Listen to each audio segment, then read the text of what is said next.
दैनिक खबर कागज अपराह्न पक्षर भद्रक साहित्य सालंदी झरर जिला स्तरीय सारस्वत समारोह बंधुमिलन कविता पाठ और संबोधन पर्व रविवार जिला संस्कृति भवन परिसर रे अनुष्ठित हो जाइए। अवसर में भद्रक साहित्य सालंदी झरर संयोजक कवि और सांबादिक विभूतिभूषण ग्रहाचार्य सभापतित्व सभा अनुष्ठित होता। जिला आरक्षी अधीक्षक अंशुमान द्विवेदी मुख्य अतिथि भाव जोगदे मनीष निजर वृत्ति में बड़ पदपदवी रहे पर अवसर नेवा परे केही ताको मन रखती नहीं, किंतु मनीष को निजर कलाकृति सबुदिन पई बंचई रखिबो बोली कहितबा बेले ओडिशा भाषा को समृद्ध करने उत्तर पीढ़ी उत्तरदायित्व हेबा आवश्यक बोली कहिथिले। ओडिशा साहित्य एकाडेमी पुरस्कार प्राप्त कथाकार पवित्रा पाणिग्राही मुख्य वक्ता भाव जोगदे साहित्य प्रति समर्पण भाव रहिले सफल सृष्टि होइथाय बोली कहिथिले। विशेष अतिथि भाव अध्यापक डॉक्टर विश्वरंजन दास और विशिष्ट नाट्यकार सुधाकर नंद और वरेण्य अतिथि भाव अपराह्न संपादक वंशीधर जेना, सम्मानित अतिथि भाव अपराह्न प्रकाशिका लक्ष्मीप्रिया दास जोगदे अपराह्न सारा ओडिशा रे साहित्य को अग्रगति करिबारे प्रमुख भूमिका नेछि बोली कहिथिले। सांबादिक कवि प्रमोद राय स्वागत भाषण अतिथि परिचय प्रदान करथिले। प्रवचिका और कवि विश्वामित्री नायक वेदपाठ करथिबा बेले कंठशिल्पी शशिकला मिश्र स्वागत संगीत परिवेषण करथिले।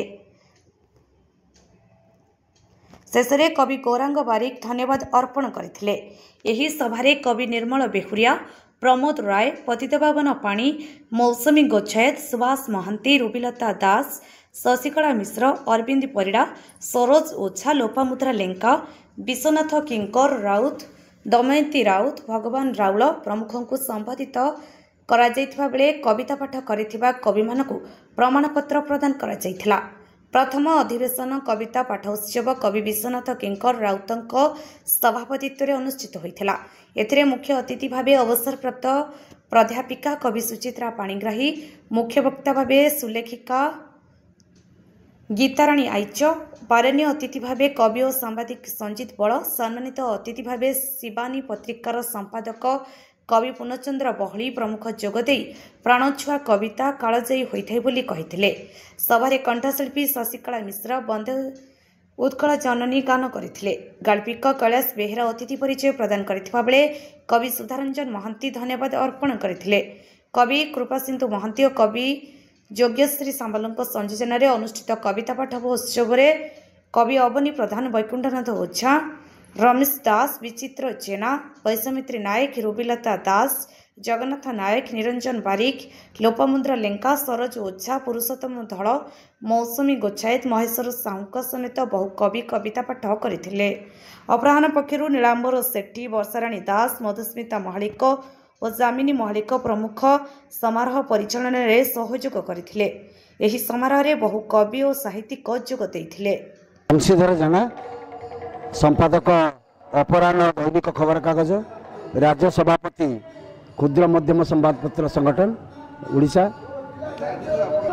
देखु एटा केवल भद्रक नुह, अपराह्न संवादपत्र पक्षर सारा राज्य रे आमे सारस्वत राज्य स्तर सारस्वत कार्यक्रम जारी रखीचु।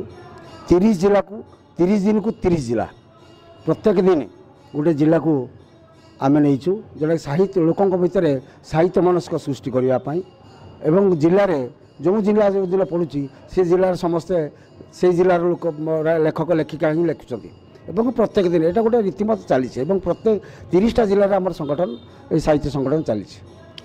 उद्देश्य हूँ जे समस्त को साहित्य मनस्क करवा, समस्त को खुशी करवा, उड़िया साहित्य को आगे नहीं जावा, ये हूँ आमर उद्देश्य।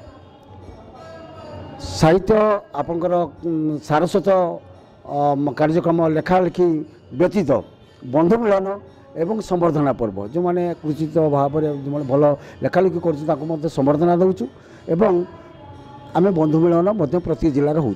आम पुरी आरंभ करूँ, पुरी जिलार बौद्ध, गजपति, नवरंगपुर, कलाहांडी, कटक, भुवनेश्वर सबू प्रत्येक जिले में कार्यक्रम चलती आगामी अच्छी माने चलती। मे मसरे गोटे बालेश्वर गोटे बड़ धरण साहित्य महोत्सव होता सारस्वत महोत्सव समग्र राज्य लोक आसुँच मुख्य उद्देश्य समस्त मन गोटे साहित्य मनस्क सृष्टि करवा ओडिया साहित्य को आगे नहीं जावा ये हूँ आम उद्देश्य। ब्यूरो रिपोर्ट अपराह्न लाइव।